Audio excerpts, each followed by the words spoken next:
itu, aku berdoa tingkap-tingkap langit dicurahkan. Aku percaya terobosan dalam bisnisku, terobosan dalam keuanganku. Setan bilang, Red, kalau kau berhenti hanya dipercaya, tidak ada ketaatan pada firman, maka imanmu tuh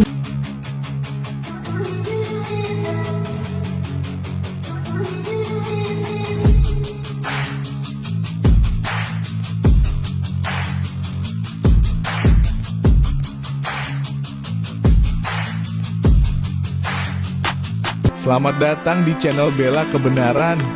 Kami hadir untuk memberikan informasi opini dan atau fakta terhadap situasi yang sedang terjadi. Mari dukung channel ini dengan cara menekan tombol subscribe dan bunyikan loncengnya. Terima kasih.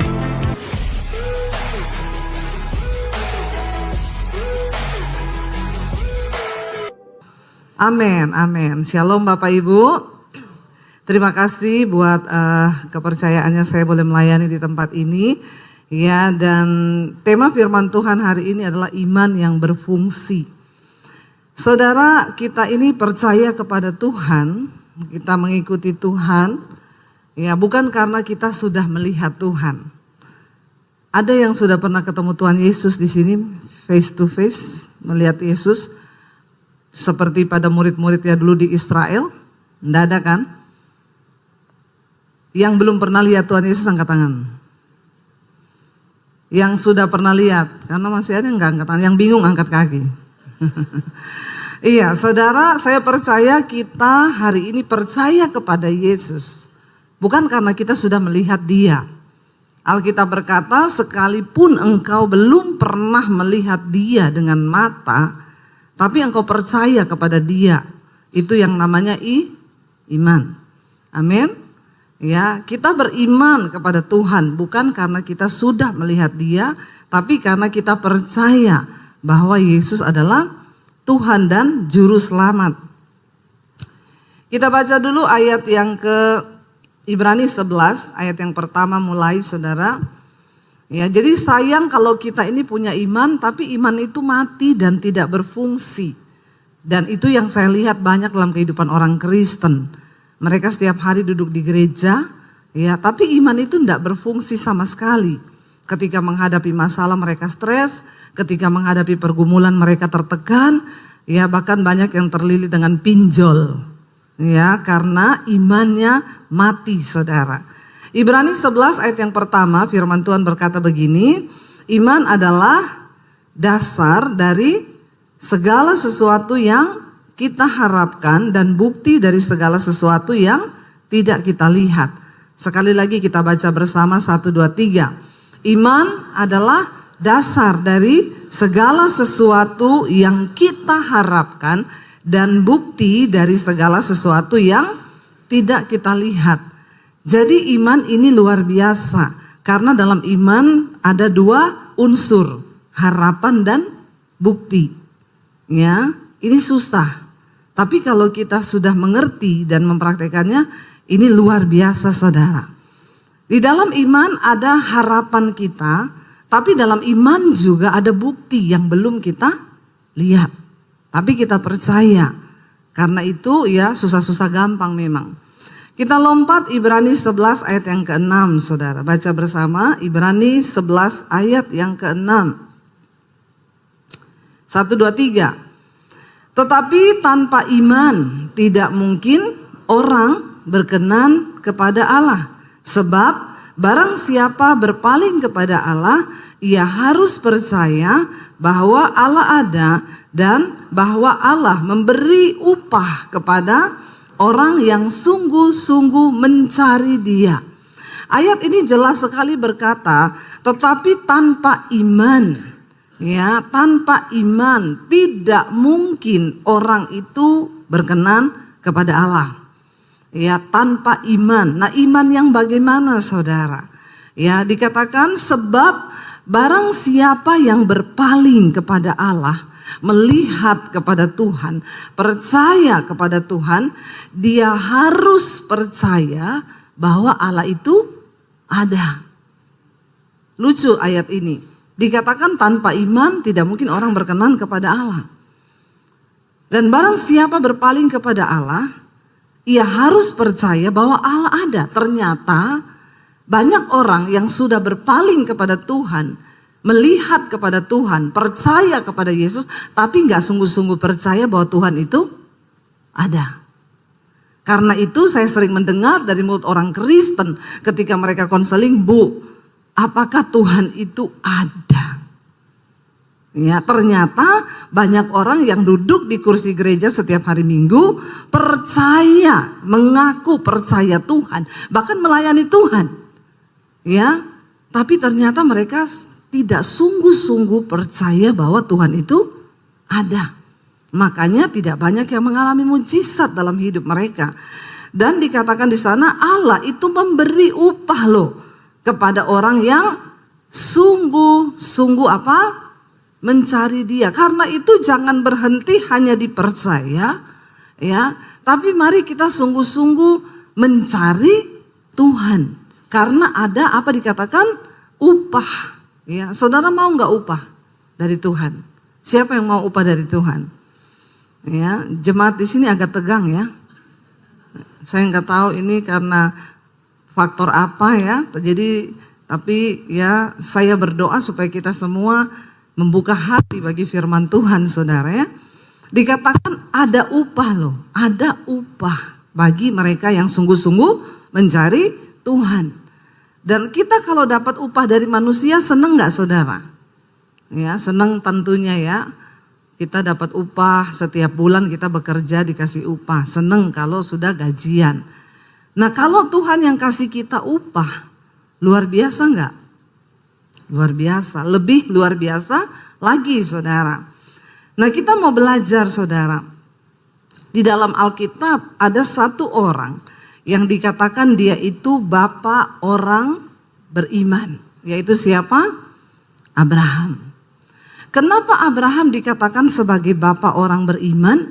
Tentunya karena imannya sudah teruji. Amin. Kita nggak bisa dikatakan beriman, percaya kepada Tuhan kalau iman kita belum diuji. Ya, saya yakin saudara semua pasti punya pengalaman ujian iman. Ya, saya yakin orang yang mengaku percaya Tuhan itu harus mengalami pengalaman ujian iman. Kalau saudara belum mengalami, saya doakan supaya diuji. Amin. Ya, harus saudara. Karena tanpa ujian iman kita tidak mungkin terbukti ya.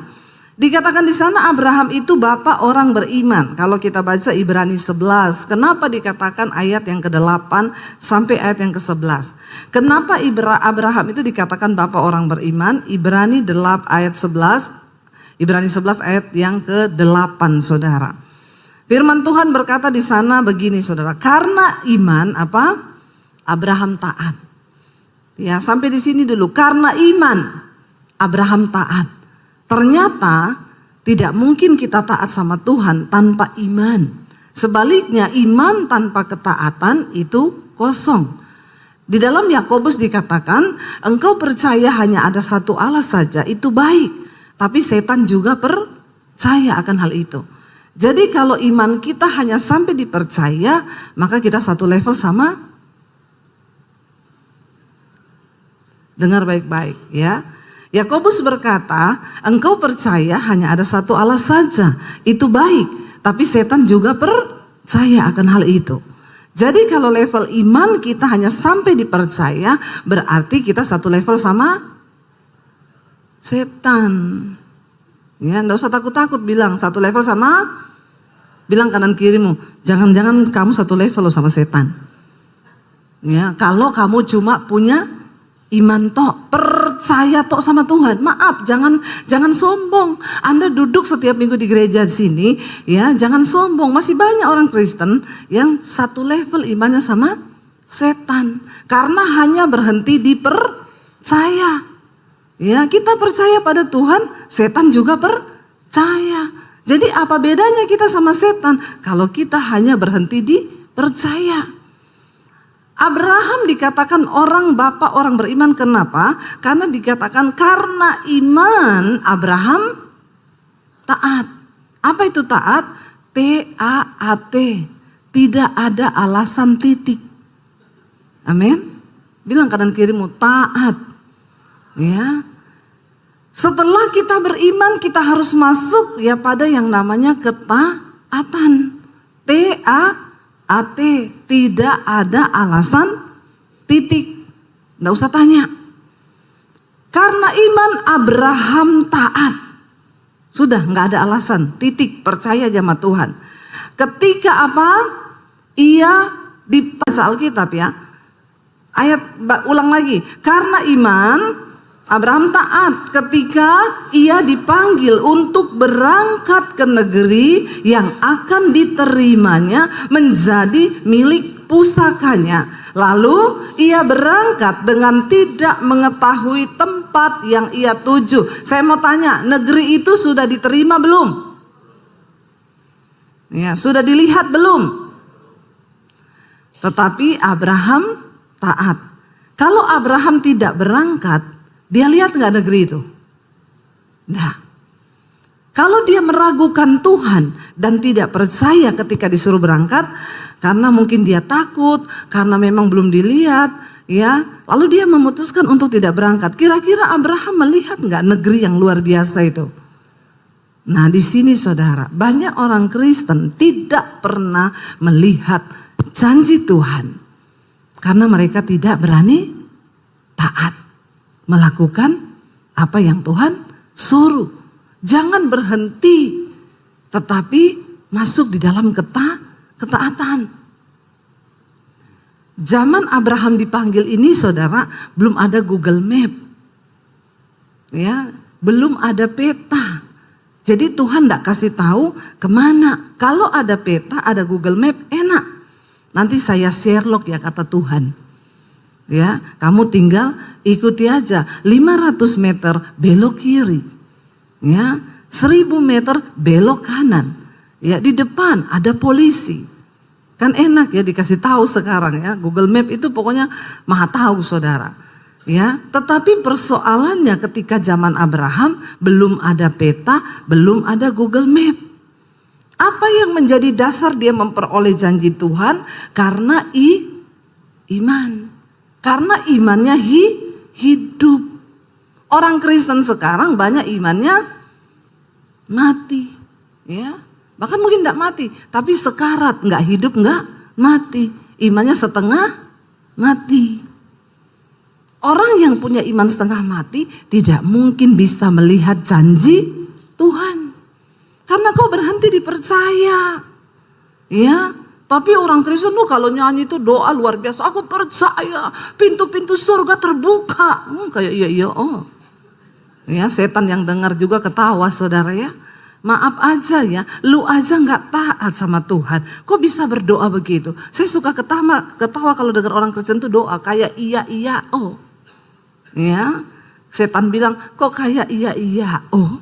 Ya, doanya itu aku berdoa tingkap-tingkap langit dicurahkan. Aku percaya terobosan dalam bisnisku, terobosan dalam keuanganku. Setan bilang, "Pret.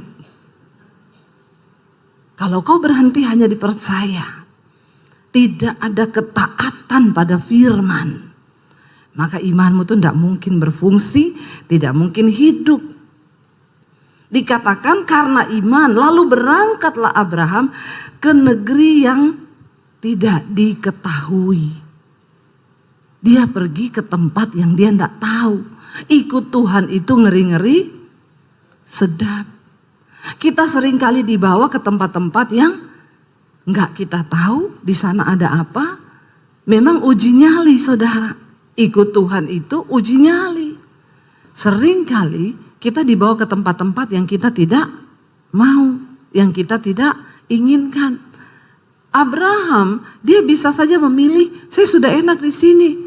Ya, di rumah keluargaku, aku tinggal terusin usaha bapakku, ya, tinggal terima warisan, udah beres semua. Tapi Tuhan itu tidak seperti itu. Tuhan ingin engkau mengalami dia secara pribadi, supaya engkau bisa cerita bahwa kau punya Tuhan yang hidup. Amin. Ya, ada yang bilang memang Bu orang kaya itu sombong. Jangan salah, miskin sombong juga banyak.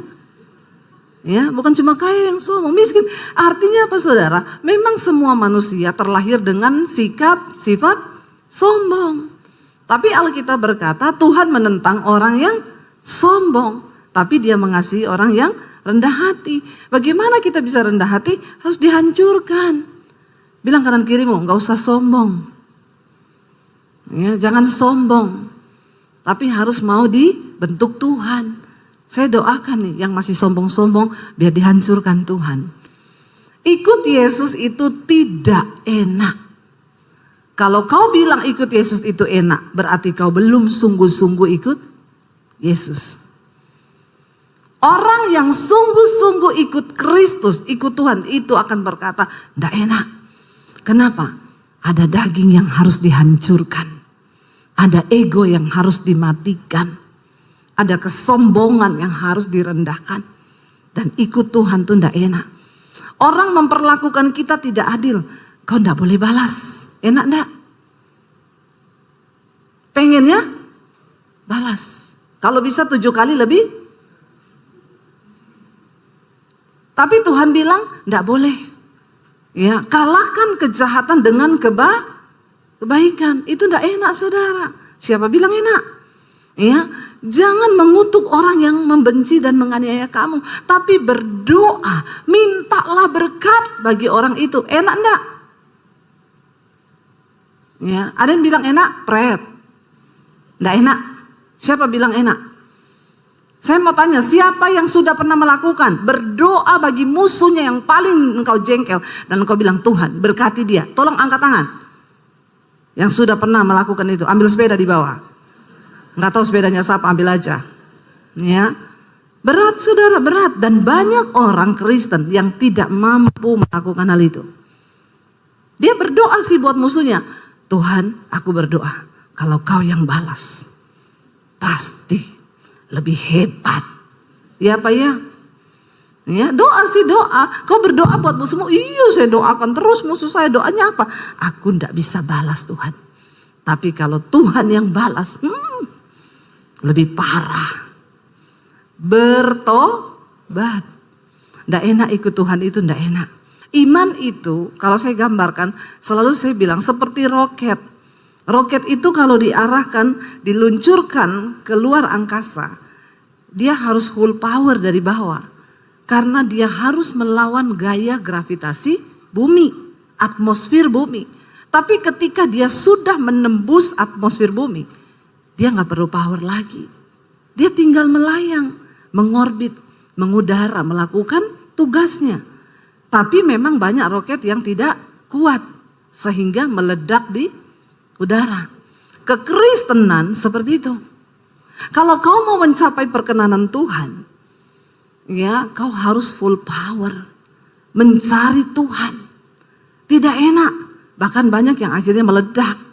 Kepahitan, kecewa, meninggalkan Tuhan, ya, menyangkal Yesus banyak, ya. Tapi kalau kau sudah mencapai perkenanan Tuhan, itu enak saudara. Abraham ketika dipanggil meninggalkan keluarganya itu tidak enak. Banyak pemikiran, apalagi dia seorang pria, bapak, kepala keluarga. Dia akan berpikir, gila ya, saya udah hidup enak di sini. Saya sudah punya ternak, kekayaan, nyaman, aman. Karena semua manusia itu menyukai zona nyaman. Dan musuh terbesar iman adalah zona nyaman. Kesulitan yang kau hadapi hari ini bisa jadi menjadi anak tangga.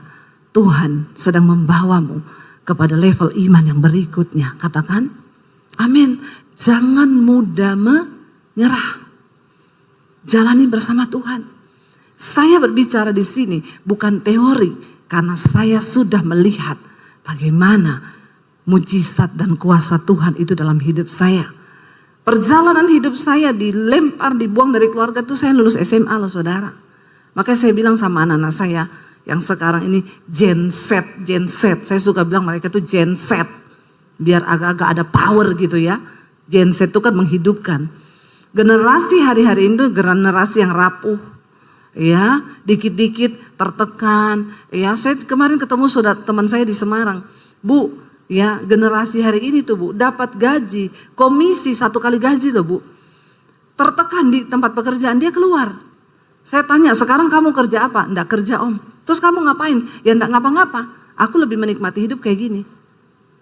Agak gila enggak generasi sekarang ini? Ya, makanya orang tua hati-hati.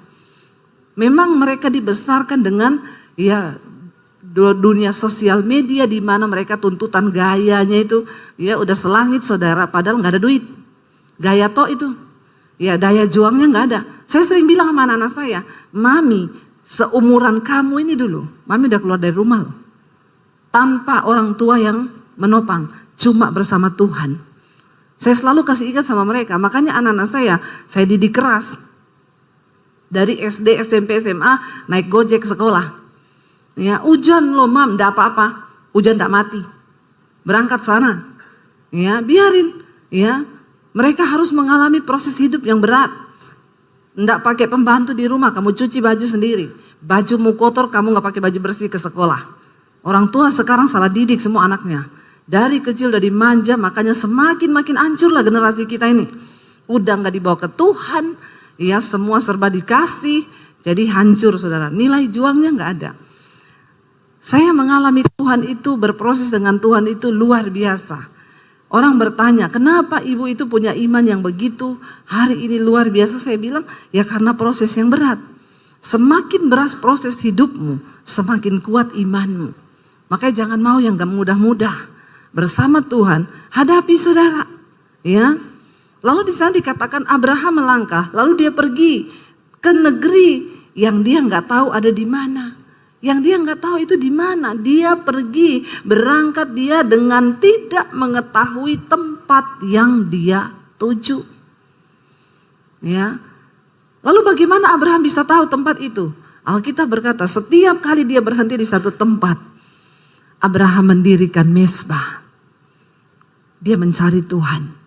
Karena Tuhan menjadi Google Map-nya dia. Ya. Setiap kali dia berhenti, Tuhan aku gak tahu mau kemana. Dia mendirikan mezbah, lalu Tuhan kasih arah. Kamu jalan ke timur, nanti belok kanan, belok kiri. Orang Kristen sekarang bahkan sudah gak bisa dengar suara Tuhan.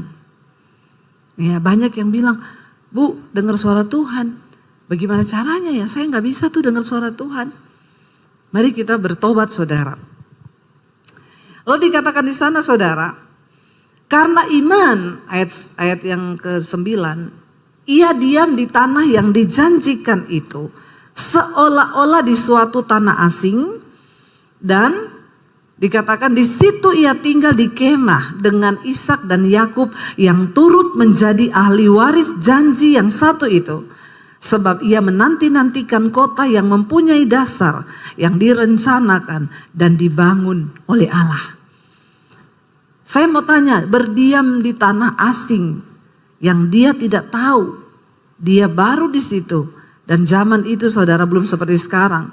Tanah asing itu benar-benar ya tidak ada apa-apanya. Kira-kira enak nggak saudara?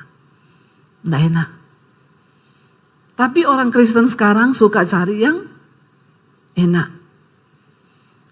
Tuhan suka bekerja dengan yang tidak enak. Daging ini adalah musuh terbesar dari iman. Sebab daging ini gak mau diproses. Tapi Tuhan cara kerjanya proses daging. Gak bisa kita berkenan saudara kalau masih ada daging. Dikatakan dengan iman juga Abraham diam di tanah yang dijanjikan itu seolah-olah di satu tanah asing. Itu gak enak. Pasti dia pengen pulang terus. Ya tetapi dia percaya bahwa Tuhan sudah merencanakan satu kota yang akan dibangun oleh Allah sendiri. Percayalah saudara, dalam setiap hidup kita, Tuhan itu punya rencana yang besar. Dia ingin bangun rencananya atas hidupmu. Dia ingin bangun rencananya atas pekerjaanmu. Dia ingin bangun rencananya atas pelayananmu. Dia ingin bangun rencananya atas anak-anak kita. Dia ingin bangun sesuatu yang besar dalam hidup kita. Sebab kita punya Tuhan yang besar, rencananya itu besar. Tapi kenapa tidak terjadi? Karena kita nggak mau bayar harga. Kita nggak suka dengan ketidaknyamanan. Kita suka dengan kenyamanan. Dan kita nggak mau taat karena yang menurut kita itu tidak enak. Tapi tidak ada saudara janji Tuhan yang didapatkan dengan begitu saja. Kenapa nama-nama tercatat di Alkitab? Yusuf, Daud, Paulus. Karena mereka adalah orang-orang yang membuktikan perjuangan iman mereka. Dan mereka keluar sebagai pemenang-pemenang. Enggak ada cerita Alkitab yang enak. Ya, tidak ditulis begini, maka mimpilah Yusuf. Ketika Tuhan memberi mimpi kepada Yusuf, Tuhan akhirnya Yusuf cerita kepada saudara-saudaranya. Lalu saudara-saudaranya akan membunuh Yusuf. Lalu Tuhan kutuk saudara-saudaranya mati semua. Begitu ceritanya? Kagak. Ceritanya saudara-saudaranya ambil Yusuf, mereka mau bunuh, mereka ikat, lalu mereka buang ke sumur. Kok kelihatannya rencana Tuhan begitu ya? Kok kelihatannya Tuhan jahat ya?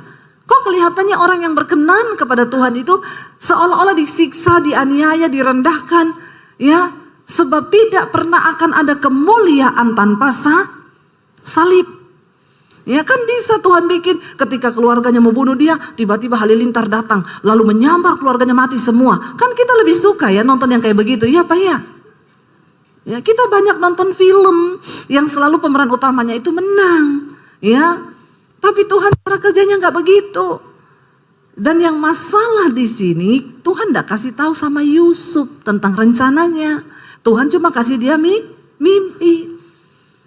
Coba kalau Tuhan kasih tahu sama Yusuf, Yusuf tenang, aku akan kasih kau mimpi.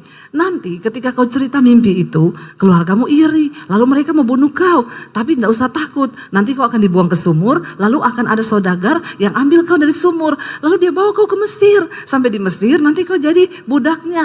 Lalu kau akan diangkat di rumah Potifar. Setelah itu istri Potifar akan ganggu kau. Tapi tenang Yusuf, memang kau akan dipenjara.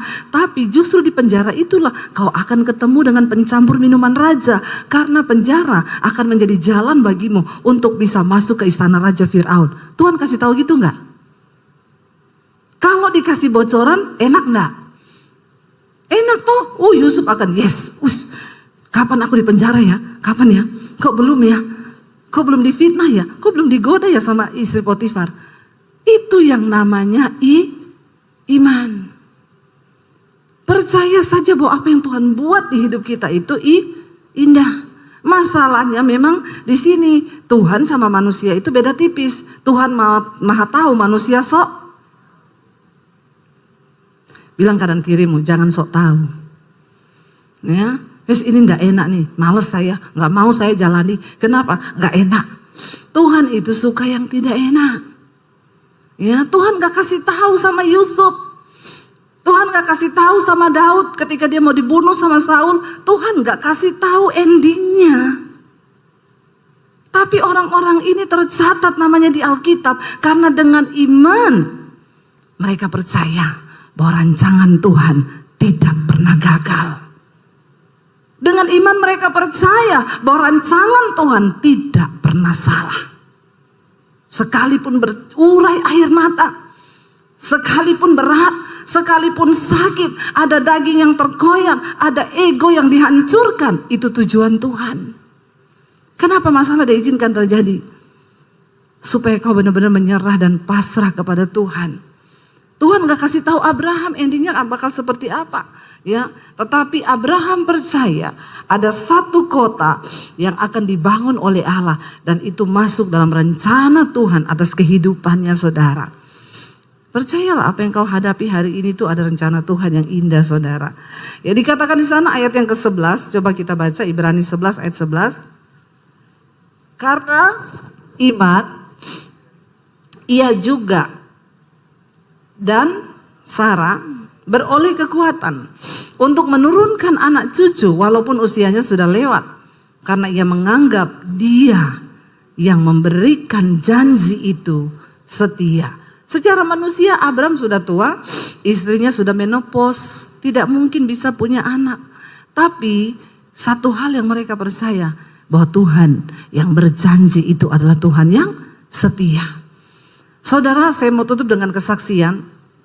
Saya dikasih dalam Lukas pasal yang ke-7, Yesus berkata begini, di hari-hari yang terakhir tuaian memang banyak, tapi pekerja itu sedikit. Karena itu mintalah kepada Tuhan yang mempunyai tuaian itu supaya dia kirim pekerja. Dari situ ketika Tuhan jawab saya, Tuhan bilang, kamu tidak boleh buka gereja. Kamu persiapkan para penuai di hari-hari terakhir ini. Saya tanya sama Tuhan, maksudnya Tuhan apa? Buka sekolah misi. Kamu harus bangun sekolah misi. Sekolahin gratis orang-orang yang gak mampu untuk jadi hamba Tuhan. Saya bilang, Tuhan, saya ini bukan orang kaya. Saya ini bukan orang pinter. Saya gak punya titel STH, MTH, HHH, banyak begitu. Kenapa Tuhan suruh saya? Tuhan bilang, aku gak cari orang pinter, aku gak cari orang kaya. Tapi aku cari orang yang punya iman. Karena hanya dengan iman, semua proyekku di bumi ini akan terjadi. Lalu kami diberkati Tuhan, saya sisihkan sebagian berkat untuk cari tanah. Saya dan suami kalau pelayanan ke Surabaya kami naik mobil. Kami cari tanah di daerah Tawangmangu, saya cari daerah dingin ya supaya dekat gunung, dekat Tuhan lah ya. Kalau sekolah Alkitab di kota itu dekat mall. Nanti hamba Tuhannya jadi hedon. Ya, bukan dekat Tuhan. Kalau dekat gunung dia bangun pagi lihat gunung, lihat Tuhan gitu kan. Akhirnya saudara, kami cari di daerah Karanganyar, Tawangmangu sana. Ada yang izinnya dapat, tapi harganya mahal. Ada yang harganya dapat, izinnya nggak dapat.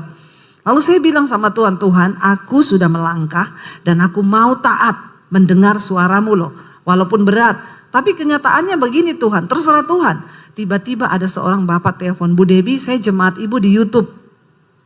Saya dengar ibu mau bikin sekolah misi, iya. Saya punya tanah 4.500 di bawah gunung Bu, tapi di daerah Bandungan, di Semarang.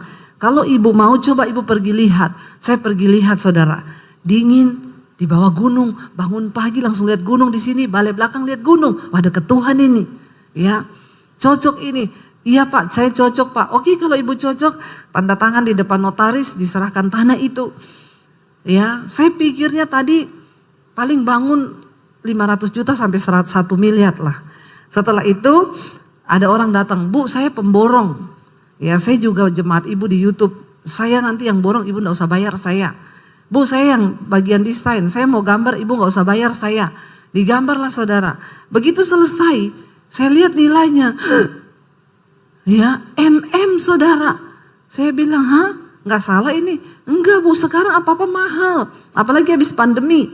Lalu timbullah pikiran manusia saya bilang sama suami, udah oke Pak, saya oke gambarnya.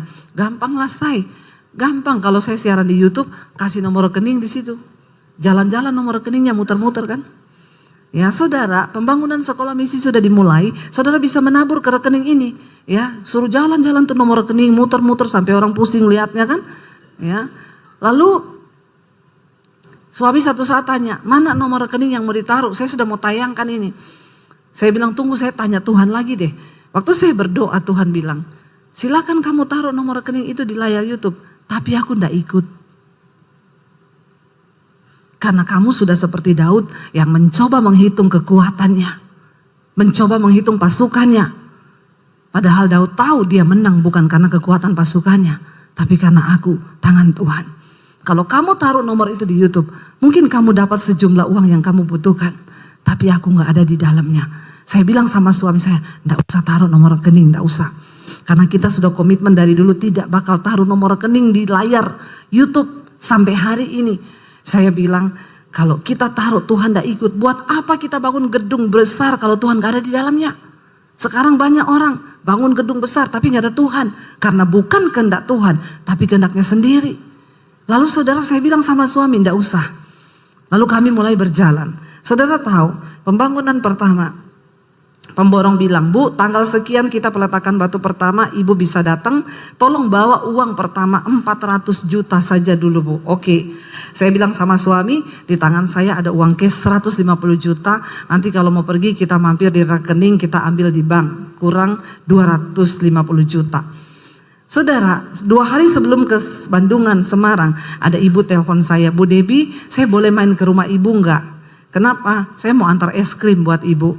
Oh iya, ya udah kalau mau ngantar es krim saya kasih alamat, dia datang bawa es krim. Bu ini es krim buatan saya, enak banget ibu coba, kalau mau minta lagi nanti saya kasih. Saya bikinin. Bu ini ada berkat, saya disuruh Tuhan gak tahu. Pokoknya Tuhan suruh saya datang ke ibu 50 juta Tuhan suruh saya kasih ke ibu. Oh iya terima kasih Bu, kami gak pernah ngomong ke siapapun, kami gak ngomong, cuma Tuhan yang tahu. Akhirnya saya bilang berarti kita tinggal ambil 200 juta besok aja kalau mau berangkat. Sehari sebelum kami ke Semarang ada orang telepon, Bu saya dari Kanada. Saya disuruh Tuhan ketemu ibu. Saya mau ketemu ibu. Nggak bisa Pak, saya nggak ada waktu. Besok saya harus berangkat ke Semarang, ke Bandungan. Please Bu, di dekat rumah ibu aja lah. Ketemu di Starbucks apa di mana. Sebentar aja, penting. Kami ketemu, akhirnya saya kasih waktu, oke ketemu. Waktu ketemu dia ngobrol banyak, dia diberkati lewat channel YouTube saya. Dipulihkan, Bu. Sudah 3 bulan ini saya tahan. Tuhan suruh saya kasih berkat ini sama ibu. Ini ada uang 200 juta. Saya nggak tahu Tuhan mau suruh apa, tapi ini Tuhan suruh saya kasih. Jadi saudara, saya akhirnya hari itu benar-benar membawa uang ke sana, peletakan batu pertama 400 juta. Dan Tuhan tuh bilang begini, kalau kamu taruh nomor rekeningmu di YouTube, kamu nggak akan lihat hal ini terjadi. Saudara tahu waktu pembangunan orang WA saya, Bu, saya dengar sudah mulai pembangunan, saya boleh sumbang material gini-gini, hubungi nomor pemborong saya. Ini nomornya, silakan tanya alamatnya. Bu, saya dari pabrik cat, mau sumbang cat, apa yang dibutuhkan? Hubungi nomor pemborong saya. Tanya dia alamatnya di mana. Saya nggak pernah tahu orang-orang itu siapa. Dan saya tidak mau tahu. Saya nggak mau iman saya bergantung kepada manusia. Tiba-tiba saudara, dari sini telepon, dari sini pabrik kasur. Bu, saya yang punya pabrik kasur. Ibu butuh kasur berapa? Nanti saya siapin. Oh iya, ini alamatnya, dikirim aja ke sana. Furniture, saudara, Bu, saya pabrik furniture, saya mau sumbang semua furniture yang ibu butuhkan. Saya bilang, oh iya nanti boleh kirim ke alamat sini. Waktu sudah mau jalan, peserta pertama itu 30 anak saudara, dan semua rata-rata memang tidak mampu. Jadi kami yang harus menanggung untuk tiket mereka datang dari Papua, dari NTT, dari Ambon, dari mana-mana saudara. Ya. Tapi Tuhan tuh luar biasa. Waktu staf saya di sekolah bilang, Bu, kita meeting sebentar. Saya mau kasih tahu ibu, pengeluaran setiap bulan untuk 30 anak itu sekian ratus juta. Saya lihat, ih banyak juga ya. Iya Bu, mereka makan 3 kali. Dan ini orang luar pulau, makannya banyak. Ya. Lalu saudara, ya sudahlah, ya jalan dengan iman. Saudara tahu ketika berjalan, saya nggak tahu. Pabrik tahu, Bu, saya tiap 2 minggu sekali kirim tahu. Pabrik tempe, Bu, saya setiap kali 2 minggu sekali kirim tempe. Bu, saya yang punya peternakan ayam, setiap 2 minggu sekali saya kirim telur ayam itu 2 peti. Ya, sayur datang, semua datang. Sampai kadang kita kelabakan, harus bagi ke panti asuhan karena takut busuk saudara. Beras berkelimpahan. Sampai hari ini kemarin saya baru pulang dari Bandungan, peresmian untuk angkatan kedua. Sudah lulus angkatan yang pertama, sekarang masuk angkatan yang kedua. Saya cuma mau bilang sama saudara, saya tidak berteori. Tuhan yang Abraham sembah, Tuhan yang saya sembah, Tuhan yang saudara sembah, Tuhan yang sama. Kalau hari ini pelayanan kami bisa menjadi dampak yang begitu Tuhan pakai dengan luar biasa, itu bukan karena saya hebat. Karena Tuhan kita Tuhan yang hebat. Amin saudara. Mari kita bangkit berdiri bersama.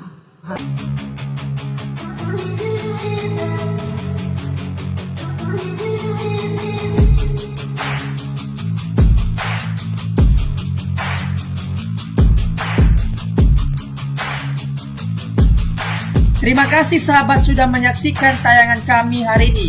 Tuhanlah yang membalas dan memberkati kita semua. Apabila sahabat diberkati, marilah kita dengan murah hati untuk share video ini kepada teman-teman kita yang lain, kepada grup-grup keluarga dan sebagainya. Dan jangan lupa meninggalkan komentar di bawah video ini, serta menekan tombol subscribe video kami, sehingga sahabat tidak ketinggalan video-video terbaru dari kami. Terima kasih.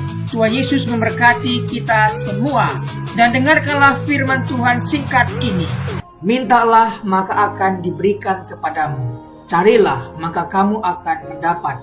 Ketuklah maka pintu akan dibukakan bagimu. Kita harus melakukan sesuatu sampai sesuatu itu akan terwujud atas hidup kita. Minta, cari dan ketuklah maka Tuhan pasti membukakan pintu. Lukas 18 ayat 1. Yesus mengatakan suatu perumpamaan kepada mereka untuk menegaskan bahwa mereka harus selalu berdoa dengan tidak jemu-jemu. Kita berdoa dengan tidak jemu-jemu. Terus minta maka pasti akan diberikan. Tuhan Yesus berkata, karena itu aku berkata kepadamu, apa saja yang engkau inginkan ketika engkau berdoa, percayalah bahwa engkau telah menerimanya dan engkau akan memilikinya. Amini ayat firman Tuhan ini, bahwa Tuhan pasti memberikan segala sesuatu yang kita butuhkan. Semoga Allah, sumber pengharapan, memenuhi kamu dengan segala sukacita dan damai sejahtera dalam iman kamu, supaya oleh kekuatan Roh Kudus kamu berlimpah-limpah dalam pengharapan. Terima kasih.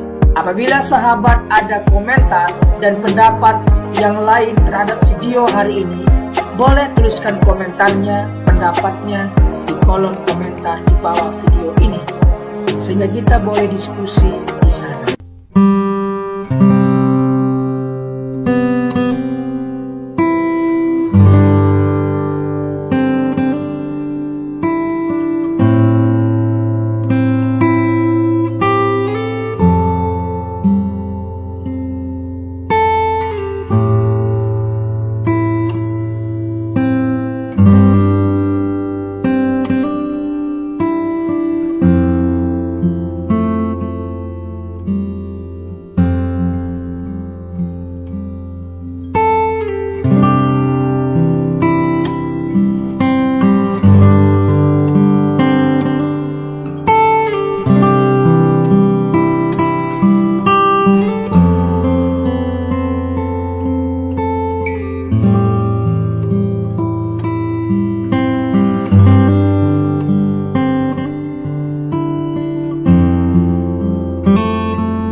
Tuhan.